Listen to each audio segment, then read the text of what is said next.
मंजिलें उन्हीं को मिलती है जो मंजिले की चाहत रखते हैं। जी हाँ दोस्त, यूपीएसआई जिसका बहुत बड़ा इस एग्जाम का बहुत देरी से इंतजार कर रहे थे और बहुत से विद्यार्थी जो कि मन में आस लगा के बैठे थे कि भैया इस बार जो है ना वर्दी होनी चाहिए अपनी। तो जी हाँ, उसका डेट आउट हो चुका है, एग्जाम डेट आउट हो चुका है। अब सबसे बड़ा सवाल मन में आ रहा है कि सर अब इतने जल्दी डेट आउट हो गया है, इतने जल्दी एग्जाम होने वाला है सर, अब हमें क्या करना चाहिए, तो अब आगे क्या करना चाहिए। आज हम सब चीजें सीखेंगे, एक एक बातों को सीखेंगे दोस्तों। जैसा कि आप जानते हैं, मैं आपको बताऊंगा आज वो प्रोसेस कि आप कैसे, मतलब कितना एफर्ट लगा के आप चीज़ों को जल्दी से जल्दी गेन करेंगे। मेरी बात को बहुत ध्यान से सुनना। मैं जानता हूं कि आपके अंदर आज एक्साइटमेंट बहुत एकदम उबाल मान रहा होगा और खून का जो है ना वो थक्का जो है रनिंग के साथ दौड़ रहा होगा कि भैया इस बार सिलेक्शन लेना ही लेना है। दोस्त, आप जितना टारगेट रखोगे, अगर आप उस पर 100% एफर्ट करोगे तो जरूर आपके पास जो है ना, आपके पास कंधे पे सितारे होंगे। तो मित्रों, आज हम सीखेंगे कि यूपीएसआई का, जैसा कि मैं बता दूं आपको, यूपीएसआई का जो डेट है वो डेट कब है। मैं डेट बता दूं भाई, एक मिनट रुकना, डेट बता दूं डेट कब है। तो डेट है उसका, डेट है तो अपन का जो डेट है यहाँ पर 14 तारीख, जी हाँ 14 मार्च को दिनांक जो है 14 मार्च शनिवार को और 15 मार्च रविवार, 2 शिफ्ट में पेपर होने वाला है। 2 दिन में पेपर होने वाला है, 4 शिफ्ट, एक दिन में हो सकता है 2 शिफ्ट करें और अगले दिन 2 शिफ्ट करें, मतलब टोटल 4 शिफ्ट में पेपर होने वाले हैं। 14 को 1 शिफ्ट सेकंड शिफ्ट होगा, 15 को 1 शिफ्ट और सेकंड, ये ऐसे ही होगा। तो टोटल 4 शिफ्ट में पेपर होने वाला है और ये पेपर ऑफलाइन होने वाला है। तो ये महत्व ये आपका हो जाएगा कि भाई आपको स्पीड बहुत मेंटेन करनी पड़ेगी, क्योंकि गोला भी मुझे भरना है।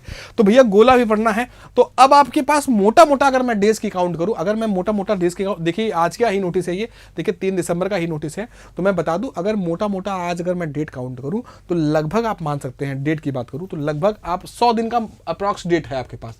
क्या है, 100 डेज का टारगेट है। लेकिन मैं कहता हूं कि जितना दिन आपको मिले उससे कम डेज का टारगेट रखिए कि मेरा जो कोर्स हो उससे कम डेज के अंदर कंप्लीट हो जाए।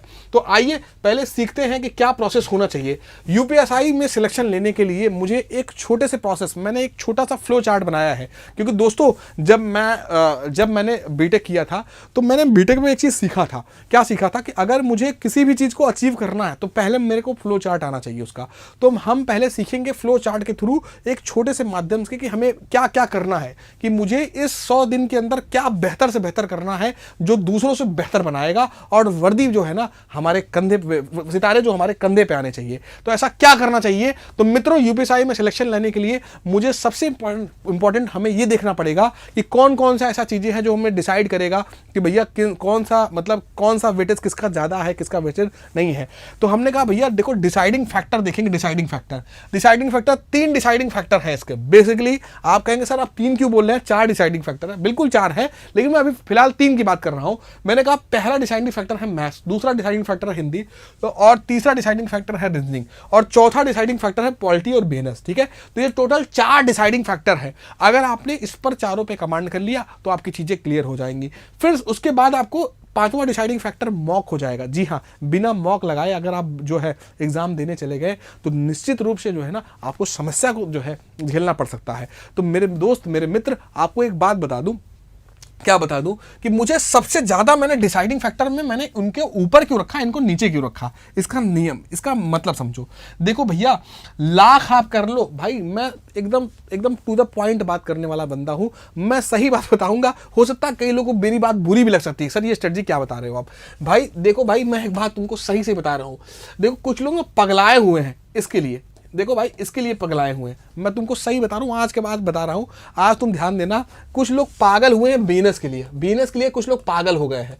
भैया बिजनेस के लिए तुम पागल हो गए हो और किसी को कुछ नहीं पता कि क्या आने वाला है, किसी को कुछ भी नहीं पता कि क्या आने वाला है पेपर में। क्यों, रीजन बता रहा हूं बीएनएस का, क्योंकि बीएनएस भाई सारी धारा जो है बदल दी गई है और जब धारा न्यू है तो भाई हर क्वेश्चन आपको ना प्रीवियस ईयर कहीं मिलेगा ना कहीं कुछ मिलेगा। तो आप समझिए इस बात को, आपको जो है आपके जो भी सर आपको पढ़ा रहे हैं बीएनएस, आप उस पर ध्यान दीजिए, बीएनएस पे ध्यान दीजिए और उसको मेहनत करिए। आपको जो दिया जाए उस शॉर्ट नोट्स को बढ़िया पढ़िए, लेकिन इसको पागल की तरह मत पढ़िए, आप बस इसको पढ़िए। देखो बेटा मैं कह रहा हूं पढ़िए, क्योंकि ये सब के लिए नया है, ये दोस्तों ये सब के लिए नया है। और जब ये सब के लिए नया है, तो भैया इसको बस केवल पढ़ना है, आपको केवल पढ़ना है, इस पर बहुत ज्यादा एकदम पगलाना नहीं है। दूसरा पॉइंट आप समझिए, मैं बताऊंगा कि भाई यहां पर पॉलिटी, अगर हम पॉलिटी पे ध्यान दे देना, अगर हम पॉलिटी पे ध्यान दे दें तो पॉलिटी अकेले 20 से 22 क्वेश्चन, लगभग 20 से 22 क्वेश्चन अकेले पॉलिटी कवर करेगा। अपने कुमार सर, अपने अमित सर और तमाम जो मतलब चेतन सर, ये सभी लोग जो है इतना बेहतरीन तरीके से पॉलिटी पढ़ाएंगे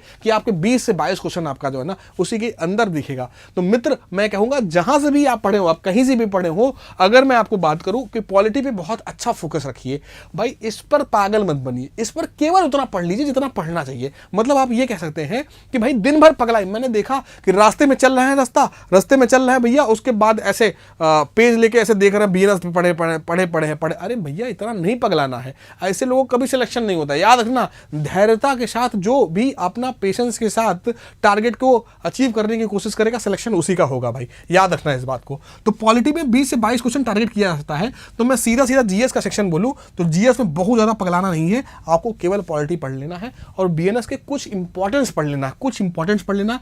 लास्ट टाइम में कुमार सर सेशन देंगे, आप उसको कर लेना, उतने में आपको बन जाएगा। ठीक है भाई। आप दूसरा पॉइंट आप समझिए, जीएस में पॉलिटी और प्लस बीएनएस का कुछ इंपॉर्टेंट, पूरा नहीं पढ़ना है, कुछ इंपॉर्टेंट, बस इतना ही है।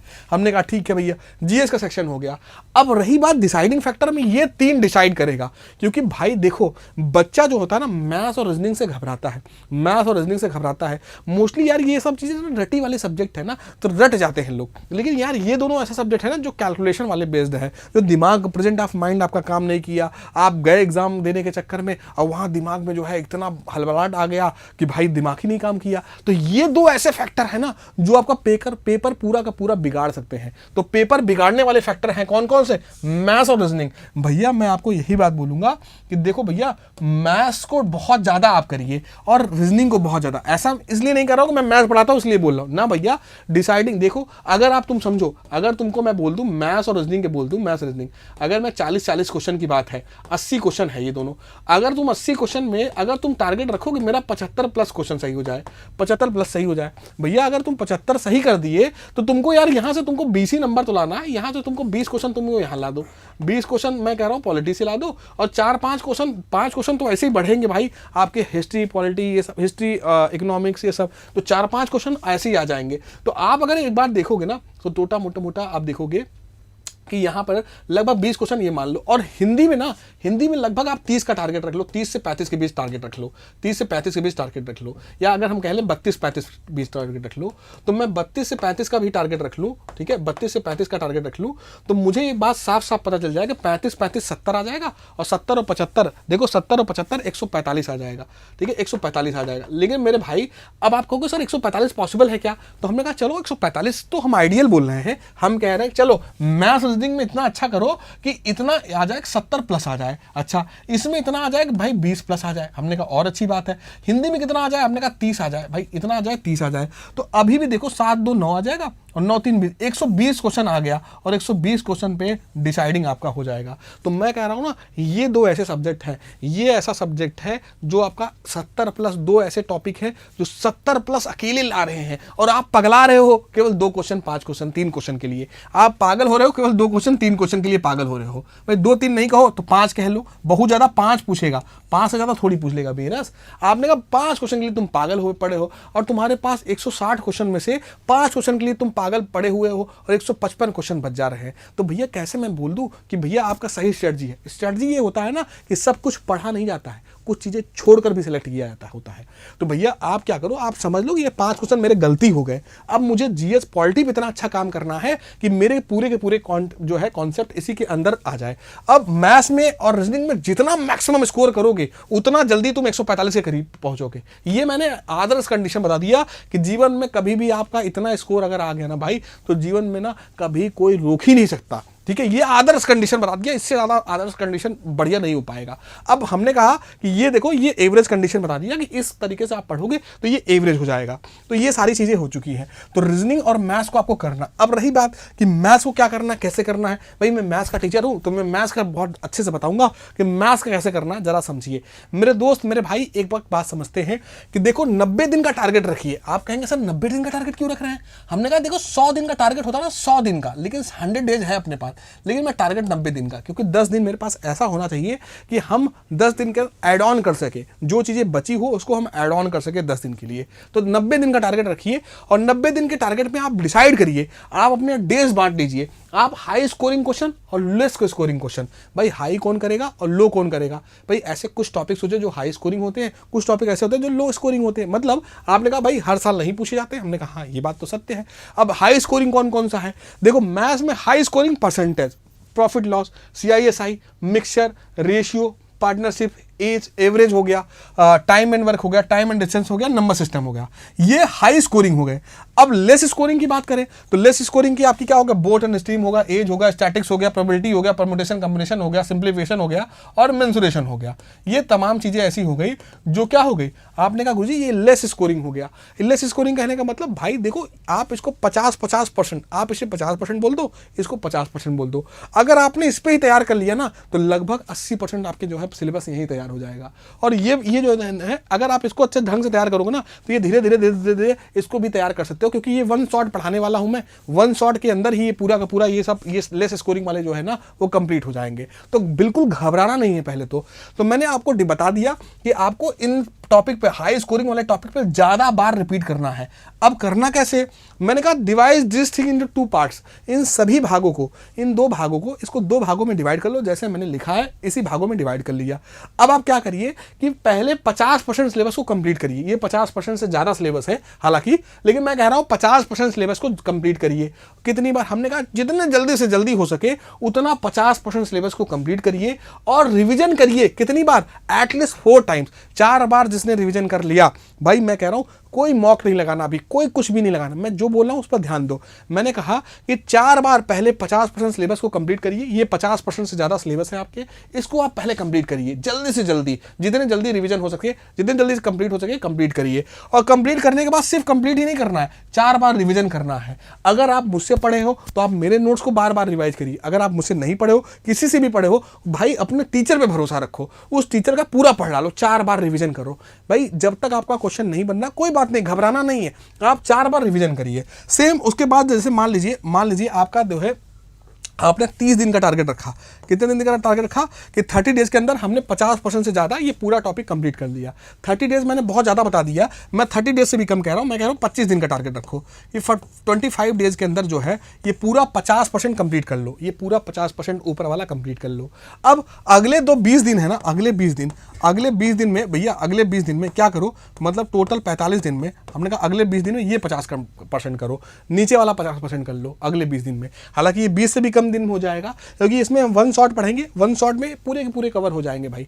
तो आपने कहा कि टोटल 45 दिन में ये पूरा सिलेबस आपका रिवीजन हो जाएगा और वो भी 4 बार आपको रिवीजन करना है। रिवीजन करने का बेहतरीन तरीका क्या? पहले एक बार जो है एक बार टीचर से पढ़िए, दूसरी बार आप जो है नोट से अपने खुद से लगाइए, तीसरी बार फिर हल्का लगाइए, फिर उसके बाद चौथी बार जो रिवीजन होगा वो लगाना नहीं, बस एक बार आंखों से ऐसे बर्ड आई व्यू जिसे बोलते हैं उसे देखते रहिए। इस तरीके से आप करेंगे। अब उसके बाद क्या करना है भाई? हाँ जी, ये सेम प्रोसेस निपटाना है। फिर उसके बाद हमें क्या करना है? अब जैसे आपका 45 दिन हो जाए कंप्लीट, 45 दिन कंप्लीट होने के बाद अब हाँ इसके बीच आप एक कोई यूट्यूब पकड़ लीजिए। 45 दिन ये है, ये तो चलने दीजिए। साथ में आप जो है ना कोई भी एक मॉडल पेपर शुरू कर दीजिए। मॉडल पेपर कहने का मतलब आपके नंबर बन रहे हो नहीं बन रहे हो कोई मतलब नहीं है। आप कोई यूट्यूब पे कोई टीचर पकड़ लीजिए, जैसे मैं ही पढ़ा रहा हूँ शाम को 8 से 9, तो आप मुझे पकड़ लीजिए। आपने क्या किया? मॉडल पेपर शुरू कर दिया। अब मॉडल पेपर मेरे साथ जुड़िए। अब मैं कह रहा हूँ अगर मैं 20 क्वेश्चन डेली करा रहा हूँ तो आप डेली 20 क्वेश्चन करिए मॉडल पेपर में, डेली करिए। डेली से क्या होगा? आपको मॉक बिल्कुल भी नहीं लगाना है। लेकिन लास्ट जो है ना ये 45 दिन हो गया। अब ये 45 दिन में आपका पूरा सिलेबस खत्म हो गया, साथ में आप मॉडल पेपर डेली मेरे साथ कर रहे हैं, उसमें मिक्स क्वेश्चन भी आ रहे हैं, तो आपका धीरे धीरे कॉन्फिडेंस बूस्ट होता चला जाएगा। शुरू में हो सकता है कि 20 सवाल में हो सकता है शुरू में 13 सवाल आपके नहीं आ रहे हो, 7 सवाल आ रहे हो सकता है शुरू में 20 सवाल में आपके हो सकता है 15 सवाल नहीं आ रहे हो, 5 सवाल आ रहे हो। तो बिल्कुल घबराना नहीं है, आप लगातार करते रहिए। हमने कहा ठीक है। अब जब ऐसा करोगे तो धीरे धीरे 45 दिन जब आप करोगे, 45 दिन जब तक आपका सिलेबस खत्म होगा तब तक आप 45 मॉडल पेपर कर लोगे मेरे साथ। और जब जब 45 मॉडल पेपर कर लोगे तो 45 गुणे 20 900, लगभग 900 क्वेश्चन आपके लगभग तैयार हो जाएंगे। और 900 क्वेश्चन तैयार होंगे, आपके स्ट्रैटेजी खुद ही, आप जहां देखोगे कि आपके 5 क्वेश्चन सही हो रहे थे, वहां आप देखोगे 12-13 क्वेश्चन सही होना शुरू हो जाएंगे। और जब पूरा सिलेबस कंप्लीट हो जाएगा ना, तो भैया आपके 15 क्वेश्चन सही होने शुरू हो जाएंगे। 20 में से 15 क्वेश्चन सही होना शुरू हो जाएगा, 20 में से। हालांकि 40 का सिलेबस है। तो जब ये कंप्लीट हो जाएगा बेटा, जब ये कंप्लीट हो जाएगा आपका, उसके बाद हमें क्या करना है कि 45 दिन कंप्लीट होने के बाद एक मॉक लगाना। अब 45 दिन, जो बचे 45 दिन है, बचे 45 दिन, उसको क्या करना, मॉक लगाना है। मॉक कैसे लगाना है? आपने कहा मॉक अपने को, आपको सबसे बड़ी गलती नहीं करना है, सबसे बड़ी गलती नहीं करना है कि भैया क्या कि मैं मॉक जो है ऑनलाइन, नहीं भैया ऑफलाइन मॉक लगाना है। आप ले आइए, जो वो क्या बोलते हैं, मार्केट में पेपर मिल जाते हैं, मार्केट में OMR सीट मिल जाती है, OMR सीट लाइए और OMR सीट में घड़ी लीजिए और घड़ी में टाइमर लगा लीजिए, टाइमर लगा लीजिए और टाइमर लगाने के बाद जो है मॉक लगाइए और विद इन टाइम रेंज अपने आप पे ईमानदारी रखिए, क्योंकि दोस्त अपने आप पे ईमानदारी नहीं रखोगे तो भैया बाहर हो जाओगे। बाहर नहीं होना, बहुत नेक टू नेक कंपटीशन है बेटा। तो इसलिए भैया अपने ऊपर ईमानदारी रखिए, एक पेपर उठाइए, मॉडल पेपर उठाइए, PYQ पेपर उठाइए, जो मन में आए उठाइए, वो डेली एक मॉक पेपर लगाइए। अब अगले 45 दिन तक 45 मॉक लगाना है, एटलीस्ट 45 से 50 मॉक लगाना है आपको, एटलीस्ट 45 से 50 मॉक लगाना है, ये डेली, ये लास्ट में बचे हुए। और साथ में अब जो आपने पढ़ा है सिलेबस, उसको रिवीजन ही करते रहिए, ना कोई PYQ लगाना है ना, क्योंकि भाई जो टीचर आपको पढ़ाता है ना, वो PYQ बेस्ड पढ़ाता है। वो सभी टीचर जानते हैं कि भाई PYQ में क्या इंपॉर्टेंट होता है, तो वो सारी चीज़ें आपको सिलेबस में कवर करा दे। जैसे मैं ही गौरव बैच के अंदर पढ़ाया हूँ दोस्तों, तो मैं सारी चीज़ें पढ़ाया हूँ उसी, ठीक है। तो इस तरीके से आप मैथ्स कर सकते हो। सेम यही प्रोसेस रीजनिंग का रखिए, सेम यही प्रोसेस क्या बोलते हैं, हिंदी का रखिए, और सेम यही प्रोसेस किसका रखेंगे भाई, पॉलिटी का रखेंगे। तो बेटा ऐसा आप करोगे तो आप निश्चित सफलताएं प्राप्त करोगे। और देखो, अगर आप भी अभी भी समय है आपके पास, अगर आप चाहते हैं कि भैया दरोगा गौरव बैच लेना चाहते हैं, जी कि हाँ, बहुत क्लासेस एकदम एंडिंग की तरफ है, लेकिन फिर भी अगर आप चाहते हैं कि नहीं सर अभी भी देर नहीं हुआ है, 3 महीने में हम जो है ना पूरा मेहनत कर सकते हैं, तो अभी भी आप ये बैच ले सकते हैं। ये इसकी फीस 749 रुपये रखी गई है। 50 से ज़्यादा मास्टर क्लासेस आपको कुमार सर पढ़ाने वाले हैं, इंपॉर्टेंट हो जाएंगे। 450 से ज़्यादा घंटे लाइव क्लासेस मिल जाएंगी, 50 टेस्ट मिल जाएगा और ब्रह्मास्त्र 3.0 कोर्स फ्री मिल जाएगा।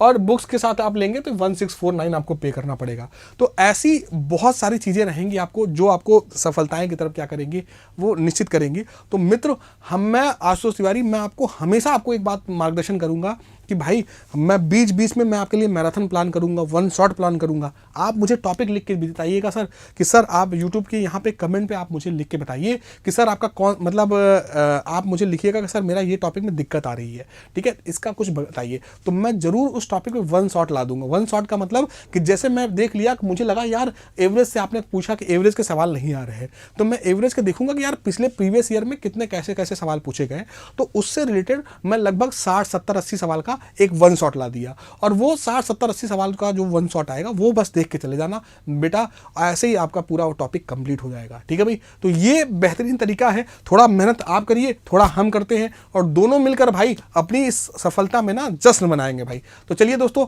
मिलते हैं, आपसे मुलाकात करते हैं। आपका दिन शुभ हो, धन्यवाद।